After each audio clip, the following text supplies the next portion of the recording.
World health organisation या विश्व स्वास्थ्य संगठन या WHO के अनुसार हार्ट अटैक और स्ट्रोक दुनिया में होने वाली मृत्यु का नंबर 1 कारण है। और WHO के ही अनुसार हार्ट अटैक या स्ट्रोक होने के मुख्य कारण हैं high blood pressure, diabetes, hyperlipidaemia और मोटापा। आज हम इन्हीं में से ही एक हाइपरलिपिडीमिया या हाई कोलेस्ट्रॉल के बारे में बात करते हैं और इसे कैसे कम कर सकते हैं जानते हैं।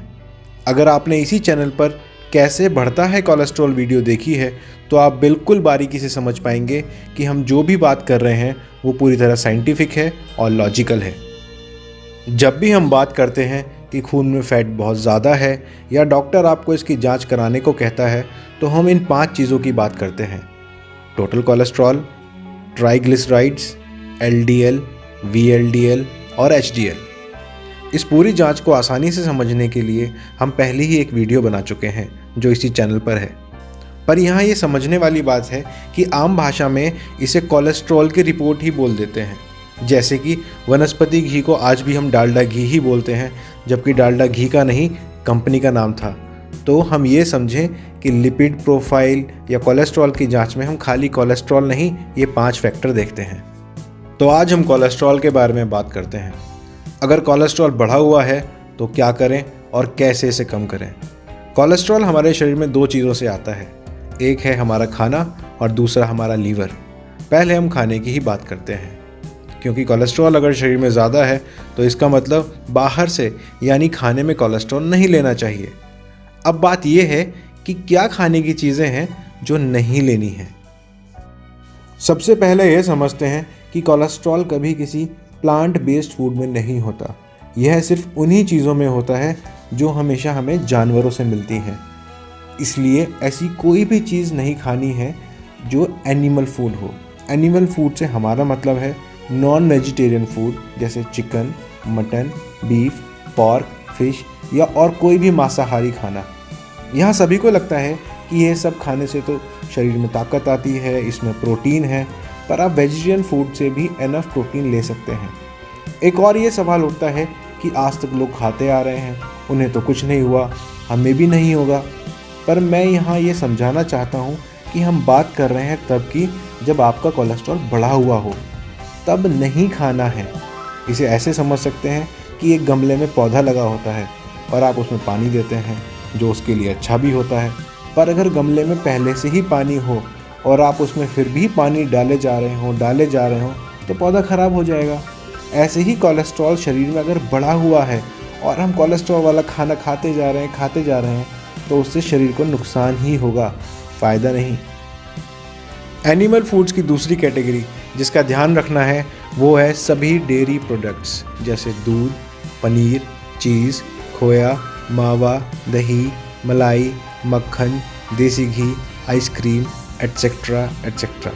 पर अब वही सवाल उठता है कि मेरा कोलेस्ट्रॉल तो ज़्यादा है पर मैं दूध या दही के बिना नहीं रह सकता, तो जानिए उसमें हम क्या कर सकते हैं।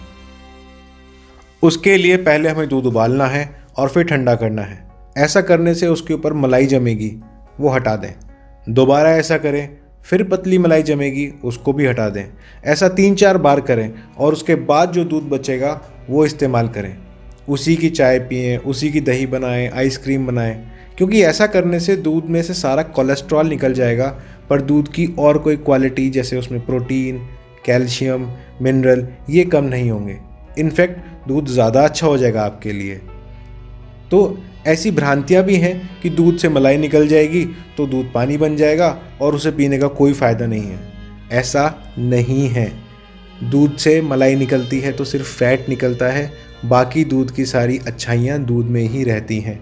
इसके अलावा आप डबल टोन दूध भी पी सकते हैं, वो भी मार्केट में खूब मिलता है, या स्किम मिल्क भी यूज़ कर सकते हैं। यहाँ मैं एक और बात बताना चाहता हूँ। आपने वेजिटेरियन और नॉन वेजिटेरियन लोगों के बारे में सुना होगा। एक और कैटेगरी के लोग हैं वेगन। ये वो लोग हैं जो कभी कोई एनिमल प्रोडक्ट जैसे मीट, फिश, चिकन नहीं खाते, साथ ही कभी दूध या उससे बनी चीज़ें भी नहीं लेते। ये लोग सिर्फ प्लांट से बनी हुई चीज़ें खाते हैं। इसलिए आप समझिए कोई एनिमल सोर्स का फूड नहीं है तो बॉडी में कोलेस्ट्रॉल जा ही नहीं रहा है। इसलिए इन लोगों का कोलेस्ट्रॉल कभी नहीं बढ़ा हुआ होता। तो पॉसिबल हो तो आप वेगन फूड भी ट्राई कर सकते हैं। तो ये तो था क्या नहीं खाना है। अब बात करते हैं क्या खाना चाहिए। हमें ऐसी चीज़ खानी चाहिए जो फाइब्रस हो, जिसके अंदर फाइबर हो, और उसके परफेक्ट एग्जाम्पल हैं फ्रूट्स एंड वेजिटेबल्स। इनमें फाइबर होता है जो कोलेस्ट्रॉल को हमारी आंतों में एब्जॉर्ब नहीं होने देता है, जिसकी वजह से कोलेस्ट्रॉल डाइट में होते हुए भी हमारे शरीर में नहीं जाता है। और फ्रूट्स एंड वेजिटेबल्स भी जितना हो सके कच्चे खाएं, वो बेहतर रहेगा। तो अब बात करें कोलेस्ट्रॉल की दूसरी सोर्स की, जो है लीवर। अगर कोलेस्ट्रॉल हमारे ब्लड में लीवर के काम की वजह से बढ़ रहा है तो उसके लिए हमें डाइट के साथ साथ दवाइयाँ भी लेनी पड़ती हैं, जिसके लिए आप अपने डॉक्टर को कंसल्ट करें, वही बेस्ट ऑप्शन है।